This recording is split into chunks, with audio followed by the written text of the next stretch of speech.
নমস্কার সবাইকে, কেমন আছো সবাই? আশা করি সবাই ভালো আছো। পাপিয়া আঁখি নতুন ব্লগ ভিডিওতে স্বাগত। তো আজকে আমি চানা মশলা করব আর কাগজের মতন পাতলা পাতলা রুটি করব 6টা একসাথে। তো আমি রুটিটা শিখেছি পপি কিচেন এর কাছ থেকে, মানে পপিদির কাছ থেকে। তো পপিদির কিচেনে এই রান্নাটা হয়েছিল, তাই দেখে আমি ট্রাই করছি তো হবে কিনা ঠিকঠাক রুটিগুলো পাতলা কাগজের মতন। তো দেখতে থাকো তোমরা পুরো ভিডিওটা আমার। আর ভালো লাগলে অবশ্যই একটা লাইক করবে, কমেন্ট করবে, সাবস্ক্রাইব করবে। প্রথমে আমি চানা মশলাটা বসিয়ে দিলাম সেদ্ধ হওয়ার জন্য, 2টো সিটি দিয়ে নামিয়ে দেবো। তারপর ময়দা নিয়েছি, অল্প নুন দিয়ে দিলাম। আর এইখানে গরুর দুধ আছে, তো গরম করা আছে, মানে এটা ঠান্ডা হয়ে গেছে এখন। তো ওই দুধটাই একটু দিয়ে আমি পুরো ময়দাটা মেখে নেব। অল্প একটুই করব, বেশি করব না। আমি আটা রুটিও করব কিছু। তো দুধ দিয়ে আমি পুরো ময়দাটা মেখে নিচ্ছি, মেখে একটা ছোট ডো করে নেব। তো ভালো করে চটকে মেখে নিচ্ছি, এই দেখো ভালো করে মেখে একটা প্লাস্টিকের মধ্যে রেখে দেব। তো আমি তারপর চানা মশলাটা করে নিই। তো চানা মশলাটা আমি প্রকৃতির মতন করব না, কারণ আমার মতন করেই করব। তো সেদ্ধ হয়ে গেছে, হাফ সেদ্ধ। তো আমি এখানে গোটা গরম মশলা নিয়েছি, শুকনো লঙ্কা, ধনে গুঁড়ো আর নুন, হলুদ, আর নিয়েছি পেঁয়াজ, আদা, রসুন বাটা। তো এটাই হচ্ছে আমার চানা মশলার মশলা। তো তেল দিয়ে দিলাম, তেলটা গরম হয়ে গেছে। এবার আমি ফোড়ন দিয়ে দিলাম, এই দেখো ছোটো এলাচ, লবঙ্গ, দারচিনি তো দিয়ে দিয়েছি। একটু ভাজা ভাজা হোক, শুকনো লঙ্কাটাও দিয়ে দেব। এরপর আমি পেঁয়াজ, আদা, রসুন বাটাটা দিয়ে দিচ্ছি। তো তেল গরম হয়ে গেছে, আমি দিয়ে দিলাম পেঁয়াজ, আদা, রসুন বাটাটা। তারপর ভেজে নিচ্ছি, ভালো করে ভেজে নেব। তারপর আমি মশলাটা নিয়ে নিচ্ছি একটা বাটিতে, হলুদ গুঁড়ো, লঙ্কার গুঁড়ো আর ধনে গুঁড়ো। তারপরে অল্প একটু জল দিয়ে মিশিয়ে নেব, তারপরে আমি মশলাটা দেব। তো এই দেখো সব মশলা নেওয়া হয়ে গেছে। আর এখানে আমি পেঁয়াজ, আদা, রসুনটা ভাজাও হয়ে এসছে, দেখতে পাচ্ছ? তো ভাজা হওয়ার পরেই আমি এটা দেব মশলাটা। তো মশলাটা এবার দিয়ে দিচ্ছি। তারপর কিছুক্ষণ ধরে মশলাটা আমি আবার কষে নেব, যতক্ষণ না তেল ছেড়ে যাবে মশলার থেকে ততক্ষণ কষবো। তো পপিদির দেখে রুটি করব, মানে কাগজের মতন পাতলা পাতলা রুটি। কি হবে কি জানি, হবে কি না। চানা মশলাটা আমি নিজের মতন করেই করছি। তো এই দেখো হাফ সেদ্ধ হওয়া চানা মশলা আমি মানে চানাগুলো দিয়ে দিলাম। তারপর কিছুক্ষণ কষে তারপর আবার প্রেসার কুকারে একটা সিটি দিয়ে দেব। তো এই দেখো প্রেসার কুকারে দিয়ে দিয়েছি। তো আমি একটু ঝোল ঝোল রাখবো। তো এই প্লাস্টিক থেকে আমি ডোটা খুলে নিচ্ছি। সত্যি যদি রুটিগুলো একসাথে 6টা রুটি হয় তাহলে অনেকটা কাজের সুবিধা আমাদের হয়ে যাবে।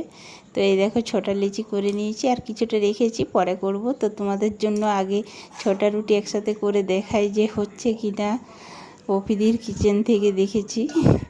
তো এইভাবেই করছে, ময়দাটা মাখার পর কিছুক্ষণ রাখার পর এই 6টা রুটি বেলে নিচ্ছে। প্রথমে ছোট ছোট করে আমি গ্যাসটা জ্বালিয়ে দিলাম। তো এই দেখো আমার কয়েকটা লুচি বলছি রুটি বেলা হয়ে গেছে, আর 2টো আছে বাকি এখনও।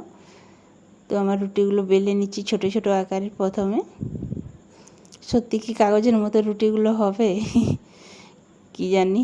আমি অল্প একটু তেল নিয়েছি, তো আমি ব্রাশে দিইনি, আমার কাছে ব্রাশ নেই, তার জন্য আমি হাতেই দিচ্ছি।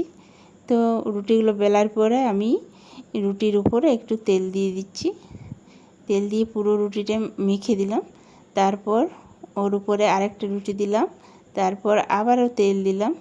এভাবে আমি 6টা রুটি একইভাবে বসিয়ে দেব। এই দেখো পরপর দিয়ে দিলাম। তো সব রুটিগুলো একসাথে মানে বেলবো এবার তেল দিয়ে।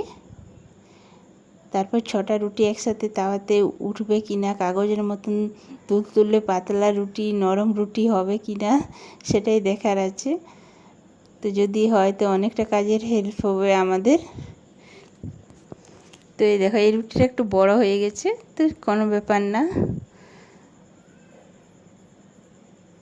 তো এইবারে আমি উপরে একটু ময়দা মেখে রুটিগুলো সব একসাথে বেলে নেব।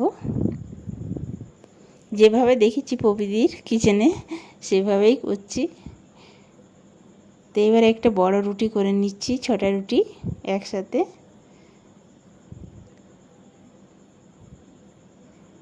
তো বেশ বড় বড় বেলেছি, তো দেখা যাক।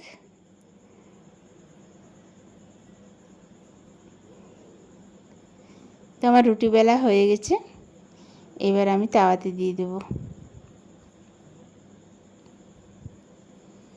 তো এই দিকটা একটু ছোট লাগছে, সেই জন্য আবার একটু বেলে নিলাম।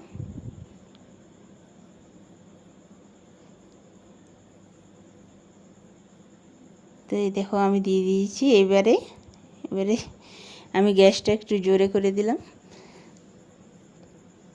দেখা যাক 6টা রুটি একসাথে হয় কি না, এই দেখার আছে, মানে আমি পারবো কি না। তো দেখা যাক, কিন্তু প্রচণ্ড গরম, মানে খুব সাবধানে কাজটা করতে হবে। প্রচণ্ড গরম লাগছে, তুলতে পারছি না। এই দেখো ছেড়ে যাচ্ছে, সত্যি তো। এই দেখো গরম হওয়ার পরে কি সুন্দর ছেড়ে যাচ্ছে, দেখো কাগজের মতন উঠে যাচ্ছে, কাগজের মতন যেন একটা কাগজ উঠছে, দেখতে পাচ্ছ? সত্যি পপিদি, সত্যি ধন্যবাদ পপিদিকে এরকম পাতলা রুটি শেখানোর জন্য। দেখো রাত্রিবেলা বলে আমার হাতটা দেখা যাচ্ছে না, নয়তো হাতটা দেখা যাচ্ছিল। এই মানে হাতটার উপরে রুটিটা রাখলে হাতটা, আমার আঙুলগুলো দেখা যাচ্ছিল। এই দেখো কি সুন্দর উঠে যাচ্ছে। একটু গরম হওয়া চাই, তবে একটা রুটি খেয়ে নিয়েছে আমার বড় ছেলে, মানে আমার বড় ছেলেই ক্যামেরাম্যান। তো দেখো কি সুন্দর তুলতুলে নরম রুটিগুলো হয়েছে, আর পাতলা কাগজের মতো রুটিগুলো হয়েছে। এর সাথে চানা মশলাটা পুরো জমে যাবে। তো এই রুটিগুলো আজ কম করলাম আমি ঠিকঠাক করতে পারবো কি না সেই জন্য। তো অন্যদিন বেশি করে করব। তো সত্যি খুব সুন্দর রুটিগুলো হয়েছে। তো একটা খেয়ে নিই।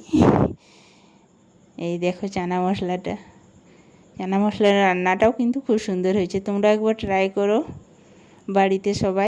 ভালো লাগলে লাইক করো, কমেন্ট করো, সাবস্ক্রাইব করো, আর ভালো থেকো।